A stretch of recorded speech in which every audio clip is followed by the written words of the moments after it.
lingkaran pertama bahkan sampai di lingkaran ketujuh untuk Miramar. Ya, ini Circle Legend dan kemarin kalau nggak salah ada yang nge-mention kita kayaknya di Instagram kalau mereka dapat Circle Pulau.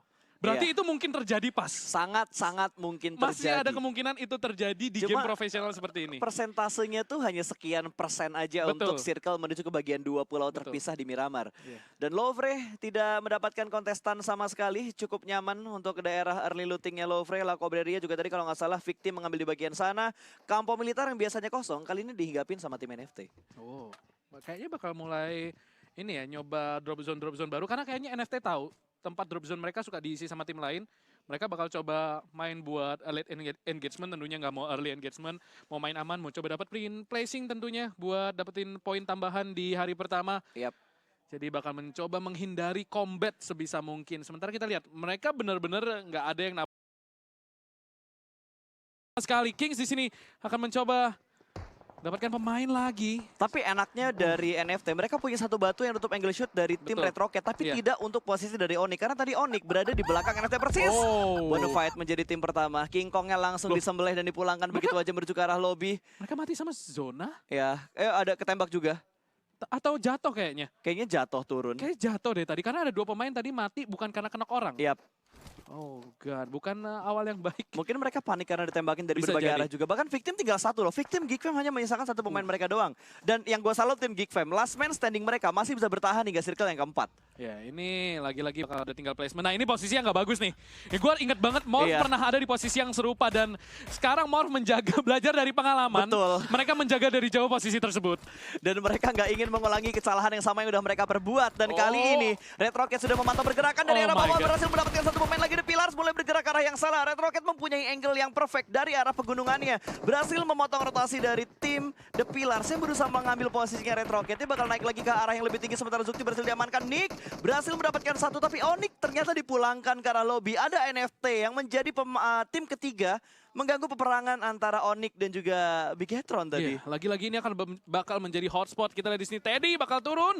Granatnya dilempar tapi tadi akan jadi off angle. Nggak akan connect. Sementara Zuxi bakal didapatkan oleh NFT. Lagi-lagi killing spree dari NFT. Bigetron masih belum menunjukkan tajinya. Sembari Red Rocket masih menahan di pinggir tebing. Mencoba mencari vision akan tim-tim yang mungkin masuk. Ryzen berhasil memberikan respon untuk mendapatkan Pala Gimpe. Ozora akan mendapatkan Mozart dari kill feed. Kita lihat nampaknya seluruh pemain mulai menebar teror. Dan oh my god, posisi dari Bigetron bukan posisi terbaik pas. Ya mereka harus bergerak sekarang. Blue zone keempat mulai menutup dan dia butuh bergerak sedikit untuk masuk. Kenok satu. Kenok karena zona Ryzen di sini. Ya, harus diselamatin terlebih dahulu dan harus di setup smoke. Ini batu yang kecil banget dari kiri itu bener-bener kebuka banget. Dan NFT juga udah ngunci pergerakan dari BTR dan circle-nya ngambil arah tengah. Tidak ada satupun tim yang masuk ke dalam circle. Ya, ini semua tim harus berlomba masuk ke dalam circle, terutama tim-tim yang dari arah gunung ya. Mereka turunnya akan banyak makan waktu dan juga udah ditungguin sama tim lain yang berada di bawah mereka. Jadi mereka harus berhati-hati. NFT di sini mereka tahu di belakang mereka ada Bigetron. BTR bakal fight sama Aerowolf dulu harusnya. Ini jalur rotasi saling memotong sih. Iya, ini udah tinggal siapa yang punya banyak pemain.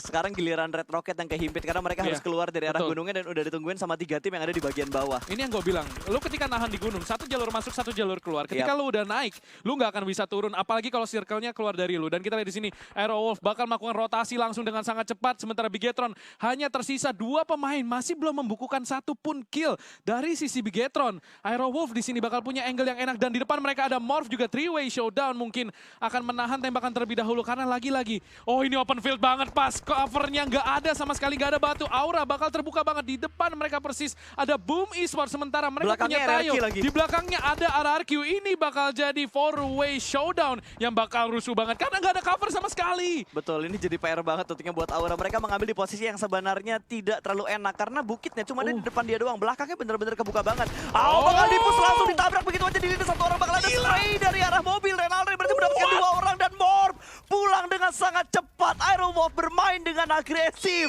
What a nice play, man. Itu nice push banget dari Aerowolf. Mereka nabrak Morph dan bahkan Morph nggak sempat ngerespon sama sekali kedatangan dari Aerowolf dan langsung disikat habis. Tidak disisakan satupun pemain dari dari Morph dan langsung saja dipulangkan ke arah lobby. Dalam waktu 5 detik kita tiba-tiba saja timnya udah tersisa 9. 4 tim tereliminasi sebegitu cepatnya. Dan lihat zonanya pas, open field banget. Gundukannya bisa dihitung sama jari. Aura walaupun mereka aman dari sisi depan, belakang mereka nggak aman sama sekali. Kita lihat Bigetron, mereka nggak akan open fight di sini karena mereka tinggal berdua. Mereka cuma akan memanfaatkan posisi mereka untuk mendapatkan pemain-pemain yang pengen masuk ke dalam zona. Iya, satu nilai plus yang dipunya sama BTR adalah BTR masuk dalam circle. Dan Ryu pun sepertinya sudah mulai pincang. Warung langsung dipulangkan ke arah lobby. Ini Aura sudah mengumpulkan 5 kill. Dranix terjebak dan Ozora punya angle shoot ke arah Lizard.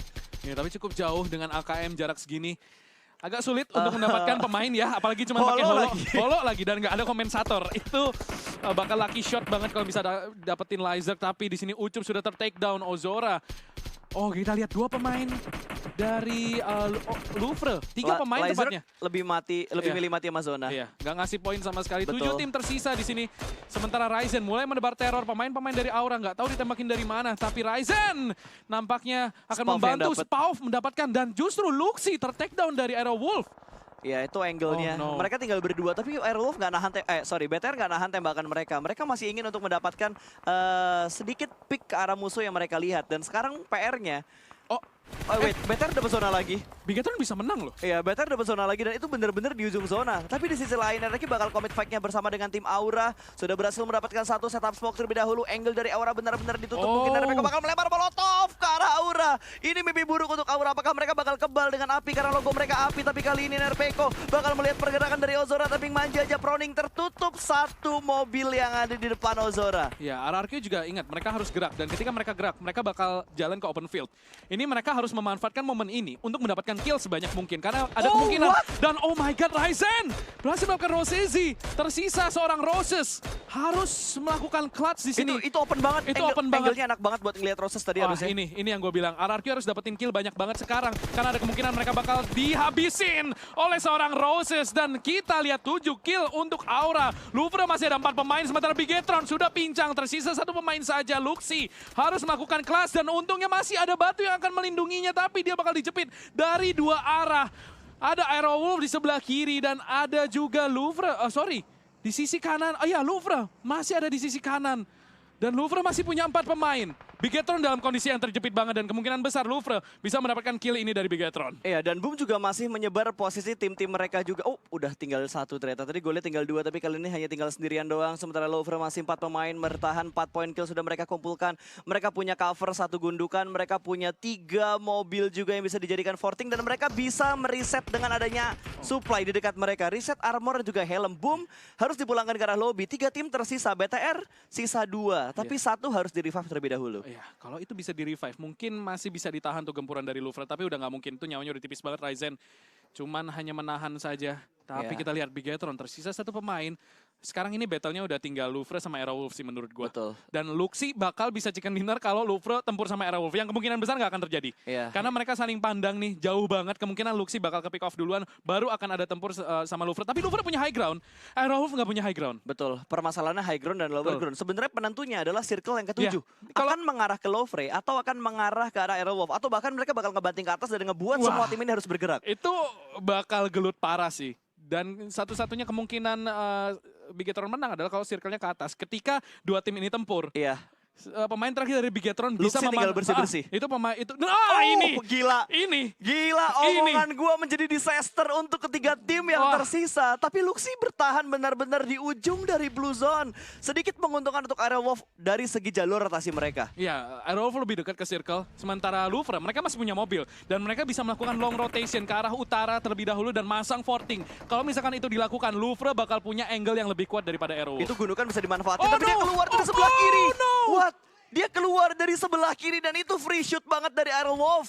1 orang kembali tumbang dan bakal ada backup dari mobil lain yang datang untuk menyelamatkan pemain Louvre yang lagi kenok. Set up, smoke dan juga granat ke bagian depan sedikit melakukan pengecekan terlebih dahulu. Aerowolf masih bertahan dan Louvre harusnya dia masih bisa bertahan dengan 4 pemain mereka. Tapi ini nggak ada yang ngeliatin angle-nya si Luxi sama sekali loh. Nggak ada. Ini Luxi cuman, iya boy, udah tinggal ngusap-ngusap tangan, nungguin pemain-pemain ini tempur. Kita di sini Slayer akan menembakkan ke arah Potato, diledakin aja langsung mobilnya. Luxi masih belum ke spot sama sekali posisinya. Dia bisa menjadi orang ketiga yang mungkin merusak pesta antara Louvre dan juga Aerowolf. Kita lihat di sini Spauf bakal ditumbangkan sama Toms. 3 lawan 2 tepatnya sekarang. Sembari Aerowolf mulai di pressure sama Louvre.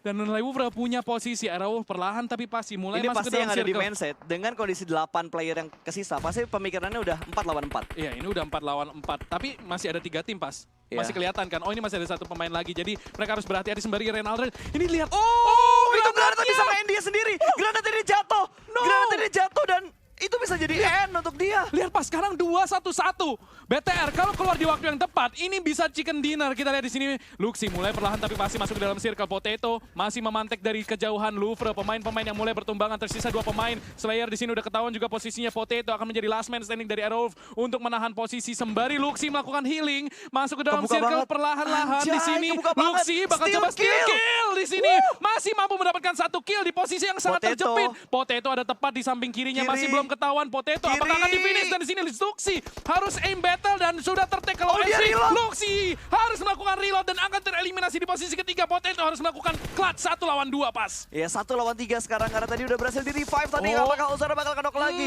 Ini angle yang shoot Oh yang cukup my. bebas berhasil mendapatkan too easy. 2 lawan 1. Ozora cukup low dan Slayer juga cukup low. Blueson bakal mengikis darah dari Slayer. Darah dia hanya 1% dan ini bakal menjadi chicken kah? Ozora 1 lawan 1 bersama dengan Potato masih bermain di arah kotak dan kali ini Oh. Louvre berhasil mengambil chicken dinner di round yang kedua. Louvre Ozora berhasil step up di waktu yang sangat tepat, melakukan clutch 1v1. Andaikan dia nggak 8-kit, dia mati punya tadi. Iya udah pasti. Tapi gila, itu clutch play yang bagus banget dan itu yang dibutuhkan oleh Louvre Betul. saat ini.